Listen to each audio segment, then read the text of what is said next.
പത്തനംതിട്ടയിലേത് area committee സംഘടിപ്പിച്ച പരിപാടിയെന്ന് മന്ത്രി വീണ George. ബി.ജെ.പിയിലും ആർ.എസ്.എസിലും പ്രവർത്തിച്ചവരാണ് പാർട്ടിയിലേക്ക് വന്നത്. വിഷയത്തിൽ വിശദമായ മറുപടി പാർട്ടി സെക്രട്ടറി പറഞ്ഞിട്ടുണ്ടെന്നും ഒരാശങ്കയ്ക്കും അടിസ്ഥാനമില്ലെന്നും മന്ത്രി പറഞ്ഞു. മുമ്പ് തെറ്റായ രാഷ്ട്രീയവും രീതികളും പിന്തുടർന്നവർ അതുപേക്ഷിച്ച് വന്നവരാണെന്നും അതുകൊണ്ടാണ് ചെങ്കടിയെന്താൻ തയ്യാറായി വന്നതെന്നും മന്ത്രി കൂട്ടിച്ചേർത്തു. കാലഘട്ടത്തിൽ നിങ്ങൾ പരിശോധിച്ചാൽ എത്രയോ ആളുകൾ, ആയിരക്കണക്കിന് പതിനായിരക്കണക്കിന് ആളുകളാണ് പാർട്ടിയിലേക്ക് വന്നിട്ടുള്ളത്, അല്ലെ ഇടതുപക്ഷ പ്രസ്ഥാനത്തിലേക്ക് വന്നിട്ടുള്ളത്. അപ്പൊ ഇന്നലെ ഈ പറയുന്ന വിഷയം ഒരു 50-60 ആളുകൾ അവരുടെ പ്രവർത്തിച്ച ബി.ജെ.പിയും ആർ.എസ്.എസും ഒക്കെ ആയിരുന്നു. ആ പ്രസ്ഥാനങ്ങൾ വിട്ട് ഇടതുപക്ഷത്തിനൊപ്പം വന്ന ഒരു സാഹചര്യമാണ്. ഇത് സംബന്ധിച്ച് വിശദമായിട്ടുള്ള കാര്യങ്ങൾ പാർട്ടി ഏരിയ കമ്മിറ്റി സംഘടിപ്പിച്ച പരിപാടിയാണ്. ബാക്കി കാര്യങ്ങളെല്ലാം തന്നെ വളരെ വിശദമായി ബഹുമാനപ്പെട്ട ജില്ലാ സെക്രട്ടറി സഖാവ് കെ.പി. ഉദയഭാനു പറഞ്ഞിട്ടുണ്ട്. അതിൽ യാതൊരുവിധ ആശങ്കയുടെ അടിസ്ഥാനമില്ല. CPM-നെ സംബന്ധിച്ചിടത്തോളം, പ്രസ്ഥാനത്തെ സംബന്ധിച്ചിടത്തോളം വളരെ വ്യക്തമായിട്ടുള്ള കാര്യം. അപ്പൊ അവര് പ്രവർത്തിച്ച കാലഘട്ടത്തിൽ മുൻപ് അവര് തെറ്റായ രാഷ്ട്രീയവും തെറ്റായ രീതികളും പിന്തുടർന്നവരാണെങ്കിൽ അത് ഉപേക്ഷിച്ച് അവർ ശരിയായ രീതിയിലേക്ക് വന്നിട്ടുള്ളവരാണ്. അതുകൊണ്ടാണ് അവർ ചെങ്കൊടി എന്താനായിട്ട് തയ്യാറായി വന്നിട്ടുള്ളത്. അത് പാർട്ടി ജില്ലാ സെക്രട്ടറി പറഞ്ഞിട്ടുണ്ട്.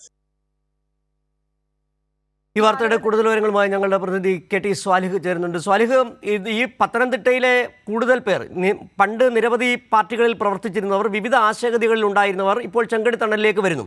ഇത് മാധ്യമങ്ങളെയും ഒരു പക്ഷം നിരവധി CPM വിരുദ്ധരെയും വല്ലാതെ ചൊടിപ്പിച്ചിട്ടുണ്ട്. അതുകൊണ്ട് തന്നെയാണ് പത്തനംതിട്ടയിലെ CPM-നെ വല്ലാതെ വിവാദത്തിൽ നിർത്തുകയും ചെയ്തത്. ഇത് അല്പം മുമ്പ് പാർട്ടി ജില്ലാ സെക്രട്ടറി കെ.പി. ഉദയഭാനു ഒരു വിഷയവുമായി ബന്ധപ്പെട്ട് പാർട്ടിയുടെ നിലപാട് വ്യക്തമാക്കുകയും ചെയ്തു. ഇപ്പോൾ മന്ത്രി വീണ ജോർജും പറയുന്നത് തന്നെയാണ്. എന്തിനാണ് ഈ അസ്വസ്ഥത എന്നുള്ള ചോദ്യമാണ് വീണ ജോർജും ചോദിക്കുകയും ചെയ്തത്, അല്ലേ? ഷിജു, തീർച്ചയായും നേരത്തെ മുസ്ലിം ലീഗിന് മലപ്പുറം ജില്ലയുള്ളതുപോലെയായിരുന്നു കോൺഗ്രസിന് പത്തനംതിട്ട. വലിയ ആധിപത്യം ഉണ്ടായിരുന്നു എന്ന് വീണ ജോർജ് പറഞ്ഞു. പക്ഷെ ഇപ്പോൾ കാര്യങ്ങൾ അങ്ങനെയല്ല. അതിലുള്ള ആശങ്കയാണ് ഇത്തരത്തിലുള്ള വാർത്തകൾക്കെല്ലാം പിന്നിൽ. ആയിരക്കണക്കിന് ആളുകൾ പാർട്ടിയിലേക്ക് വന്നുകൊണ്ടിരിക്കുന്നുണ്ട്. ഇപ്പോൾ പറയുന്ന ഈ പരിപാടി ഏരിയ കമ്മിറ്റി സംഘടിപ്പിച്ചതാണ്. നേരത്തെ തെറ്റായ രാഷ്ട്രീയവും രീതികളും പിന്തുടർന്നവരായിരിക്കാം, പക്ഷെ അത് ഉപേക്ഷിച്ചാണ് അവർ വരുന്നത്. അതുകൊണ്ടാണ് ചെങ്കൊടി എന്താൻ തയ്യാറായി വന്നതെന്ന് മന്ത്രി പറയുകയുണ്ടായി. ഇക്കാര്യത്തിൽ വിശദമായ മറുപടി പാർട്ടി ജില്ലാ സെക്രട്ടറി തന്നെ നൽകിയിട്ടുണ്ട്. അത്തരത്തിലുള്ള ആശങ്കയ്ക്കൊന്നും ഒരടിസ്ഥാനവുമില്ല എന്നാണ് മന്ത്രി ഇക്കാര്യത്തിൽ പ്രതികരിച്ചത്.